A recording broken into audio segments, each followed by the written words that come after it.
I just want to keep mine. Hi, Mackey and Judd, the after show here in some side conference room at the Hubbard Building. It's got our logo.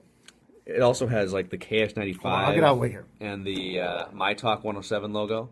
Actually, you and I should strive to do a show on My Talk. I feel like we could really reach the female demographic. Oh, we'd be huge. We'd be really successful. Especially with that, like that 40 to 55-year-old range. Yeah. What would be our first talker on that? Chick flicks? Because you like chick flicks. Either chick flicks or maybe how, as you get older, even as men, quite frankly, that sugar goes right to my midsection area. I got to get on the treadmill today. Yeah, I didn't want to say anything to make you feel bad. Why would you do that? What we probably wouldn't talk about on My Talk is what happened over the weekend with the Spurs waxing the Miami Heat in the NBA Finals. And we don't really care that much about the Spurs or the Heat individually, but to tie both those teams in with the Timberwolves, there are so many things you can learn if you're Glen Taylor or Kevin Love and you're taking notes, which you should be on your couch as you watch the Spurs and the dominance the last 15 years. But LeBron James said something in his press conference after it was all over, awkwardly, by the way, sitting next to Dwayne Wade, who, who strapped kryptonite to Dwayne Wade at age 32. But LeBron James was asked about, what do you guys need to do to get over the hump and beat this team next year, that you couldn't beat. And he said, obviously I, meaning LeBron James, obviously I need to do a lot better. LeBron averaged 27 points, 7 rebounds, and like 5 assists and a couple steals, and was the only player playing at that level for the Heat in this whole series. And he knows in his head he did all he could do. And this is where I tie back into Kevin Love. A great leader. I'm not saying this makes you a great leader, but a great leader, if you are a great leader, inherently, you will say, I need to do better, even though you know that the guy sitting next to you, Dwayne Wade, is the one that needs to do better. He puts it on him because he's comfortable in his own skin and he knows he's the man. Kevin Love has never been that way. If nothing else, too, the way to motivate people around you is to take responsibility. So they say, oh, no, I want to take some of that responsibility, too. Right. When you say my teammates have to get better, my first thought is, you're a jerk and I don't want to play with you, as opposed to, I could have done more. Yeah. And then the guy by me thinking, no, I could do more. Yeah. But I think the guy that Kevin Love has to really go to school on is Tim Duncan. And he's never going to be Tim Duncan. He's never going to be a guy who can do what Tim Duncan does as far as leadership, as far as setting an example.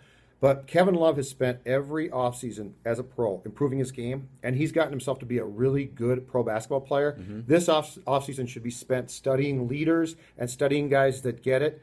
Kevin Love, his biggest fault right now has nothing to do with what he does on the court. It's how he handles himself. Yeah. And if he watched these finals, what he saw was a couple guys who know how to handle themselves, not only as great players on the court, but also as an example to their teammates off the court. Kevin Love and Carmelo Anthony, I don't care if they work on basketball at all this offseason, work on your mental makeup, because right now that's what's lacking. If anything's holding them back, it's that. It really is. The Spurs are so amazing, and it's like we talked about on the show.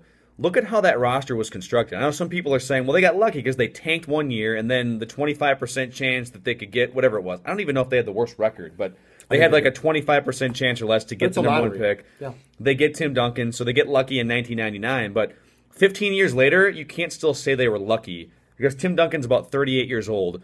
And every single key piece on that roster was either drafted late in the first round or the second round. Tiago Splitter, Tony Parker were both 28th overall.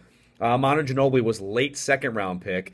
These guys like Patty Mills and Danny Green, these guys who were bombing threes for them for the last 2 years, those are cast-off players nobody wanted. Boris Diaw, cast-off player.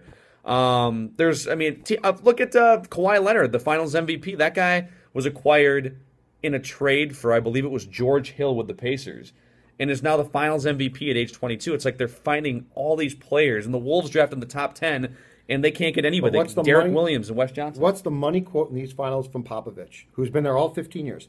The money quote is, we only draft the we only want players who have gotten over themselves. Think about that. Basically what you're saying is the second you join us, you can't be an I guy. And if you are, we don't want you. Think about not only having that mindset, but being able to have that mindset and still win. And so basically, if you go there, if you go to San Antonio, Phil, you know the parameters of what they're going to ask of you, what they expect of you.